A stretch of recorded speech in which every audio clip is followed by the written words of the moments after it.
we're going to tell you what we did for our summer internship here at PISCES over the summer. So, to get started, we started the summer off by doing the STEM Aerospace Research Scholars program, also known as STARS, where we had a group of high school girls who were interested in math, science, and engineering. We did a couple of activities with them. We started it off with cracking open geodes and learning how geodes form, and then later in the day we took them to see the PISCES rover, and they got to control it and learn a little bit about it, and they were pretty excited. They were like a really great group of girls. During the middle of the week we took them to CFH, and they got to sit in on some presentations and learn a little bit about astronomy and engineering. One of the things that we had them do was build a chair out of cardboard. We had them divide into groups. They had to come up with the chair design out of cardboard. It had to hold approximately 150 pounds for 15 seconds. And both teams did a really great job. Here's the chairs here. All they were allowed to use was duct tape and cardboard. Both of them won, and so we tried to make it a little harder on them, so they had to cut the chair in half, weight-wise, and then the same criteria. It had to hold approximately 150 pounds for about 15 seconds, and then they both won again. So they're a really smart group of girls. It's pretty cool. And then here is Mary Beth testing out the chairs, and she had to sit on it for 15 seconds, and it didn't break both times. And then you didn't show me sitting on it. Oh, I thought about it. But you did break, because I was over there waiting. He did break the chair. It couldn't hold John. And then on the last day of the program, we took them to Mauna Kea, where we took them to the PISCES Valley, where we do rover testing and analog site testing and stuff like that. Then we took them up to the summit, and they got a tour of the CFH telescope, and that was really fun. I mean, we got a really amazing tour. We got to see just about everything, and I was really stoked. There's like these crazy pictures of me just like super happy. And then we made our way back down to the visitor center, and we took out some telescopes, and we took some pictures of like nebula and stuff like that. And then they got their little certificates. And then, so that was the first part of the summer. Second part of the summer was doing site characterization. And so, to kind of give you an idea of what that is and why it's important, why we do it, we do that to find sites comparable to the Martian and lunar surface that can be used for testing equipment, research, and simulating living conditions. It is kind of a goal to get people to Mars and the moon, and we can't do that until we kind of figure out how to do it. So to do that, we come up with sites that are comparable to both places here on Earth, and they have to be geologically similar, so mineralogy, the chemistry, even sometimes visually, just so that we can test what we need here and kind of predict what it's going to be like there. And then this all ties in with the idea of In-Situ Resource Utilization. So how are these people going to sustain themselves when they get to these planets that really don't have anything to sustain themselves on? So the idea is to use the geology, and we can extract certain things from the regolith as well as the rocks, such as volatiles like water, rocket propellant, building materials and tools, as well as solar cell production. This will cut the cost down for what we need to take to these planetary bodies. So we're not taking as much stuff, we're not wasting as much fuel and things like that. So that kind of leads into the actual site characterization. So one of the sites that we started out with was Pu'unene. This is kind of close to Mauna Loa, and it's actually a NASA site. There's a company out there called Orbitech where they take cinder from this area and they do different tests and things like that. So we took John's planetary class out there to kind of teach them why we do this and how we do it. And so basically what I did did was I took each of the students, these marks here are actually the students, I placed them in these areas, and then I would run to them and take their waypoints, and then that's how we kind of made this polygon so that I could get the information I needed. This was just kind of like a practice run to show them how we do this kind of thing and why we do it.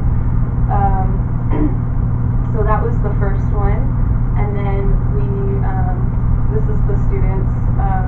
I actually had them come out here and was asking them, you know, like, what do you see, what can you tell me observation-wise, and try to get them to get into the habit of explaining things geologically as in-depth as possible, which was funny because they all kind of just stared at me like, I don't know what to do. But they learned pretty quick. Alright, and then the second site that we had the students go to was in Taipei Valley in Mauna Kea. It's just a cinder cone. Again, the points of the students were just placed them there and then ran to them and took their waypoints. Again, just to kind of teach them how to do this kind of thing, why we do this kind of thing. And it was just a really good learning experience for them. I then later made better maps of this and got better data and stuff like that. And I'm still working on it now. And then here they are. We're teaching them about the geology and this particular area. Here's the cinder cone. That here is olivine. We just found an olivine patch. Just trying to teach them to be observant of everything that they see geologically, because you don't want to miss anything. You want to make sure that when you're characterizing a site, you're seeing everything, you're describing everything, you're making as many observations as possible, whether that's the weather, what kind of day it is, temperature-wise, geology-wise, and things like that. And then the biggest part of the summer for me was doing the PISCES mock lunar rover simulation. So this was when we took the rover and we placed it on Mauna Kea in that valley that you just saw previously. And we had a team that was led by Ashley, who was out there with the rover, and then we had a team here at PISCES where we worked with the rover remotely. And so the remote operability test was so that we could command and control the rover from a remote location. We were going to test camera capabilities as well as battery capabilities. And then Ashley's part was the simulated planetary geology mission, which was characterizing a site remotely and how that task can be done. And then the accuracy of the observations. So I made observations here and she made observations there, and we needed to compare and contrast to see if she was seeing the same thing that I was and I was seeing the same thing that she was. And so to do that, we had rover control, which was led by Rodrigo, and he was responsible for overall management of the rover, vehicle systems, and drive operations. Then we had navigation, that was done by another intern, Aaron, and he was responsible for operation of all imaging systems and just making sure that the rover was going in the right direction, navigation-wise. And then we had the science, which was me. I was responsible for the geologic survey. I had to make as many observations as I could from this location here using the camera, and just kind of make the best kind of geologic observations I could just based on the camera. And then we had the mission director, which was led by Rob Kelso, and he was just responsible for leading the team and making sure that everything got done. And then here we are. We had several screens set up in here, and we set it up just kind of like a robotic mission. This camera here, I think, was so that we could actually see the rover, and this one here was from the point of view of the rover. And so we would just kind of tell the rover where to go, and then I would tell them, okay, hey, let's stop here, I want to look at this, write as many observations as I could, and then move on. And so here's the map that I came up with. So beforehand, I had to come up with some areas that I wanted to look at based on geology.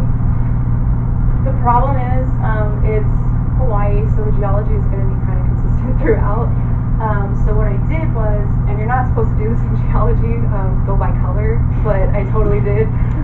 This is one of the rare opportunities I got to actually do that. So I chose this area here because that was like the closest place to the street and where we were coming in from anyway, so it looked pretty good. And then we had a gully here, and kind of just went through and kind of picked areas that I thought were going to be good science stops. And then we had to prioritize that based on like what we thought was going to be most important to look at.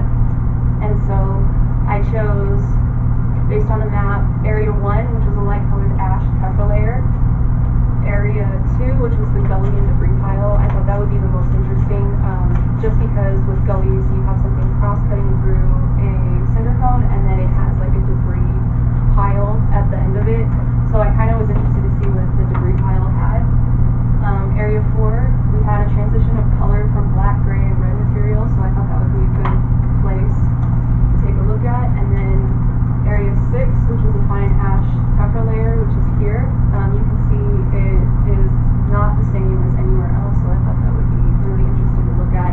And then if we had time, we'd go back to Area 5 as well as Area 3, and then I had an extra if there was even more time, which was a very fine ash layer. Ended up being we didn't have to go in that order. It worked out that we could do it 1, 2, 3, 4, 5. So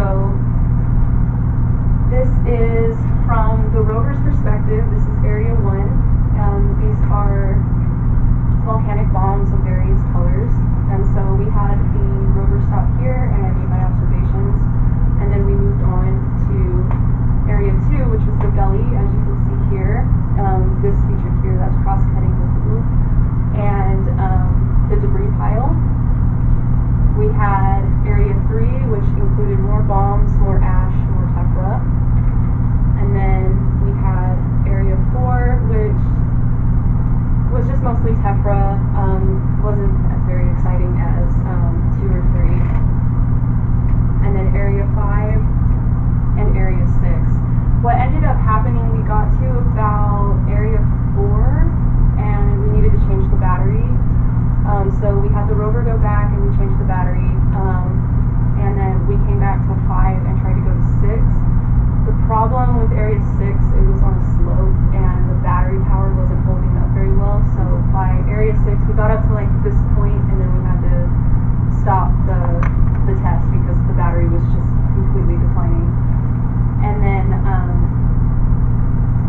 we called it Mission End, and then we had Ashley go out and try to redo those observations, but from her point of view in real life.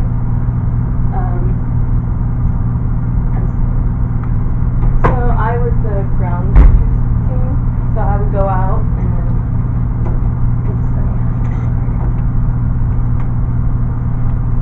so I had the same map, and I would go out to each location that the rover had been to, and the way we knew where the rover had stopped is because there were donuts.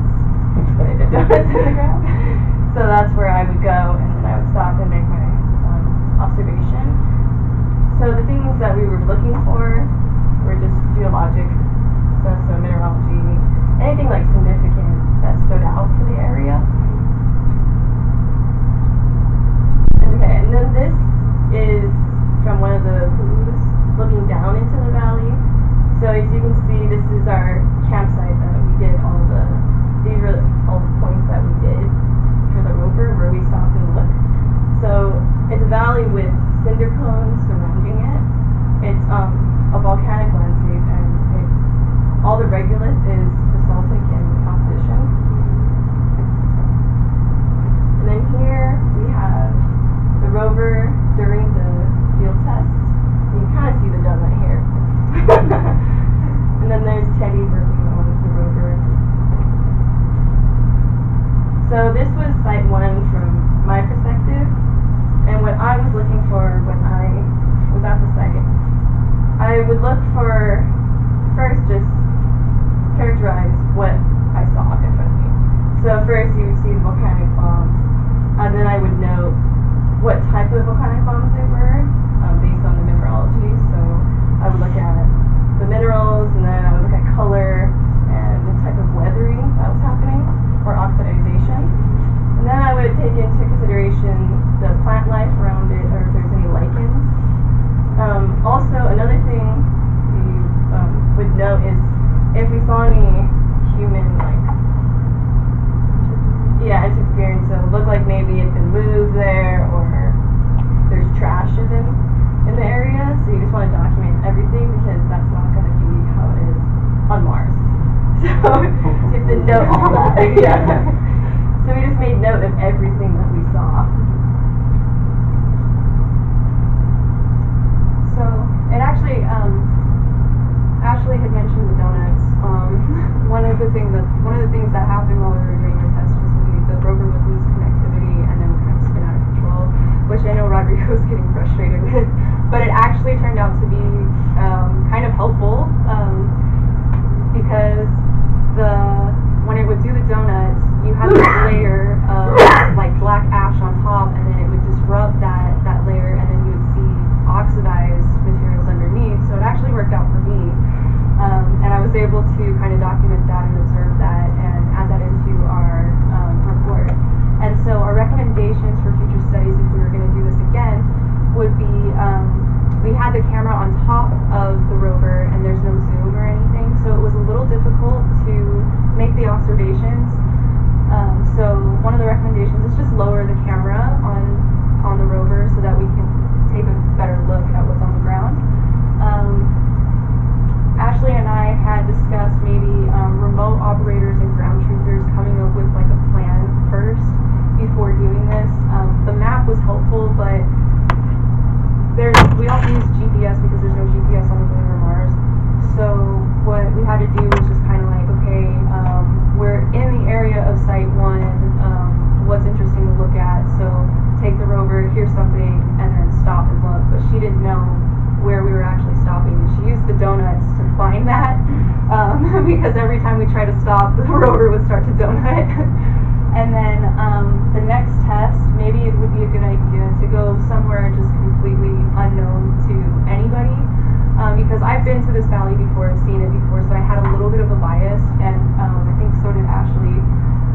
So maybe to get a better idea if equipment is working, or if observations are unbiased, to go somewhere just completely random and then try to make observations, and even have the ground truthers follow the rover instead of try to guess where we were stopping and going, things like that. Okay, so while we were out doing the field tests, I would collect samples from different areas. So these are some of the samples that I found at a base of Pu'u. So this is a prototype, and what this is it's a very olivine-rich mantle rock. So that means it came from really, really deep and got brought up. So so each mineral forms at a certain depth, and you have to have a certain, the magma has to have a certain chemical composition to form these things. Right here, you can't see it that well, but there's a xenolith right here, which is also just all olivine right there. This is all olivine again. It's kind of hard to tell where it is, but it's in this area. And olivine weathers pretty easily, so that's why it just came apart. It was a rock like the other ones, but it just came apart. Okay, and this is a graph that shows you how we kind of name our rocks and minerals. So this graph shows olivine, orthopyroxene, and clinopyroxene. And what we do when we get our samples, we like to take percentages of each mineral, and that will place you into a triangle on this graph, and it'll put you into a category for a name. So in this case, this triangle is for the the peridot that you saw. So that's right here. So it's all in this area. But to get better exact naming for these, you'd have to put it into an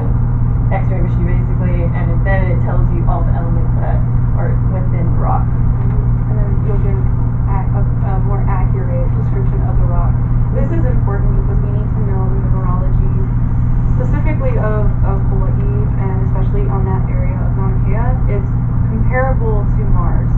So we know this based on different tests, and I think the Curiosity rover had done a sample out there and then did a sample on Mars and found out that it is actually almost identical.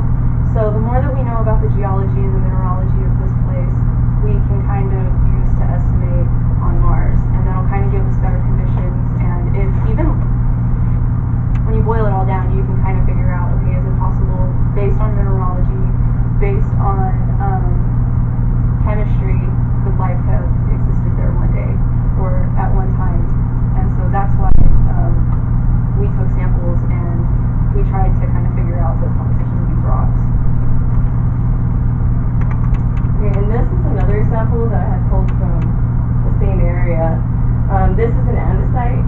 It's a type of basalt, and it's just, the name is different. It's because of the mineralogy within it and the percentage of the minerals. So this, you can see there has the pyroxene crystals, you have some plagioclase crystals, and you have olivine crystals. These are all the same thing, it's just different percentages of the minerals.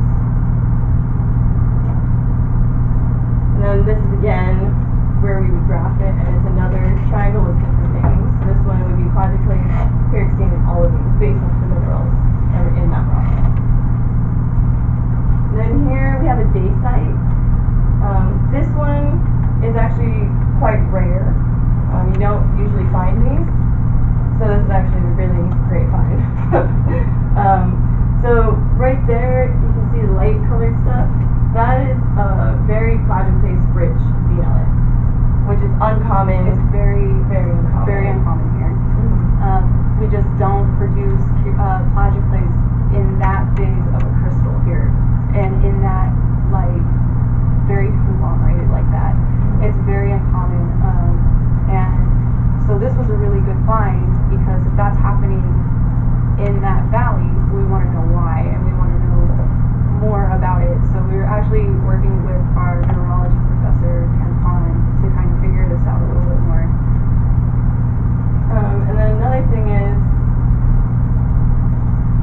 it can tell us, because it's so plage rich, that it has to mean there was multiple eruptions and where the magma had changed composition over time.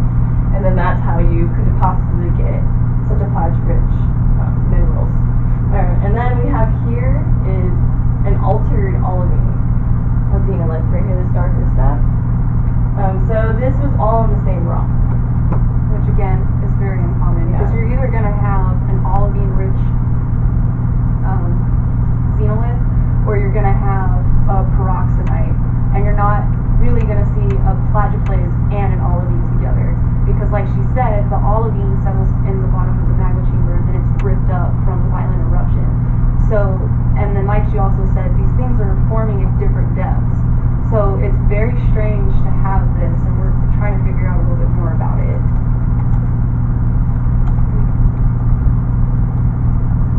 So that was basically our internship this summer. We wanted to give a really big thank you to PISCES, as well as the University of Hawaii, as well as John Hamilton for bringing us back to do this internship. We had a really great time, and we learned a lot, actually.